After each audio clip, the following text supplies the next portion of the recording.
Okay, we've talked about, you know, changing friends and people around you. What about changing the family around you? Okay, I'll go back onto friends because you don't change your friends. You grow with your friends. That's something I could say to younger people, That's wise words, mid-rangers, and from what my research from elders is where you grow with your friends. If you can't grow with your friends, you can't bring them on your journey with you. Yeah. As much as you got love for a man, you've been through things for, you know, man, for 25 years. If he can't grow with you, you still look about him because you've got that history, that bond. You've been there. You've done things together and been places you can't even say in front of your wife. You seriously, you can't. You could. There's a blood tie there. Yeah. But if he can't grow in an inner sanctity in your cycle, don't be a fool. But always look about your old friends. Now coming back to, you will pick new friends. Like me, I'm funny. Like you, just because I know you and me and you get on all right, and we've known you about a couple years, we might have had a drink or two and whatever. That doesn't. We're not really friends. We're associates.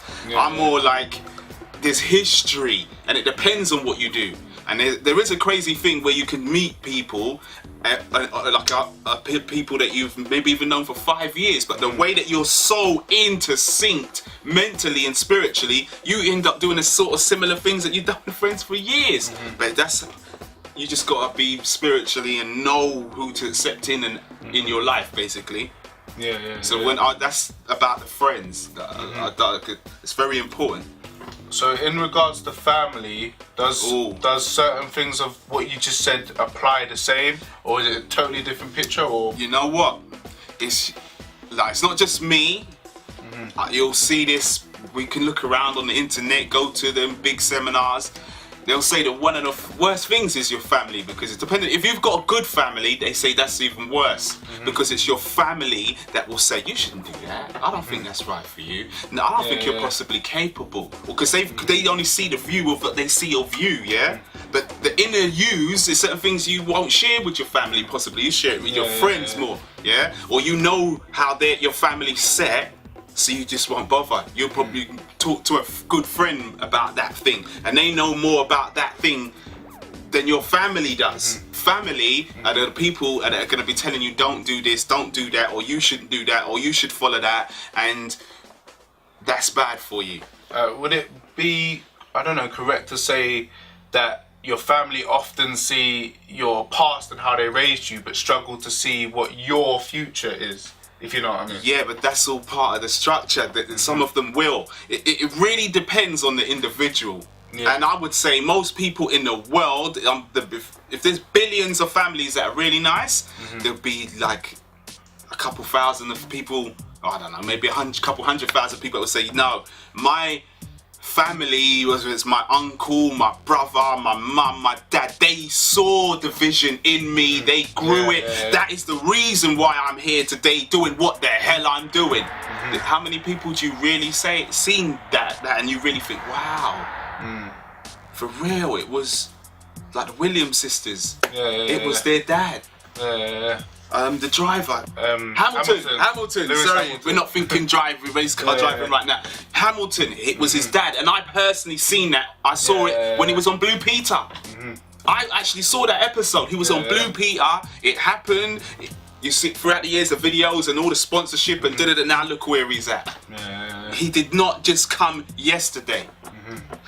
We're not all blessed in the world to have parents like that, but at the same time, you can't watch that. You got to be who you got to be. You got to follow and do what you got to do. If you know you got that burning desire within you, and if it's in you, nothing can stop you. It's as simple as that. And you shouldn't let family stop you either. You shouldn't let anybody stop you.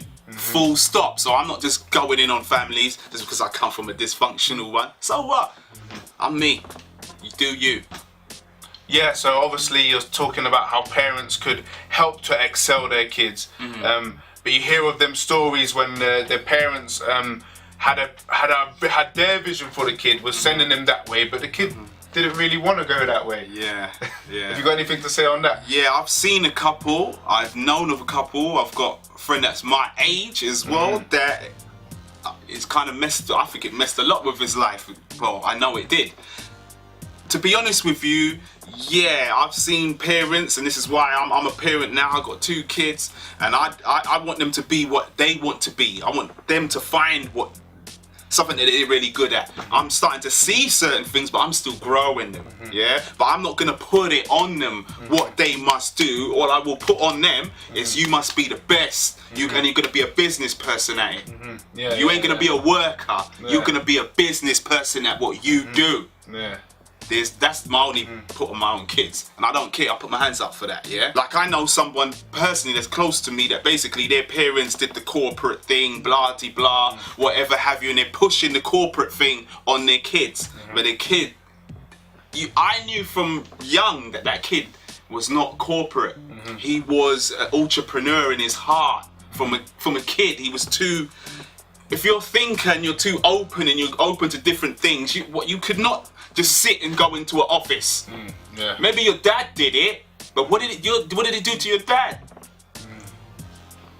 But why would you push that onto your kid? Some people will, because if it's get a job, you go to university, you do this. You know what I mean? Or you could be one of those kids that actually followed that. You did the university, whatever have you. Now you're 29, you know it's not really you. Now you're 40, and now you feel a bit of bitterness in your heart.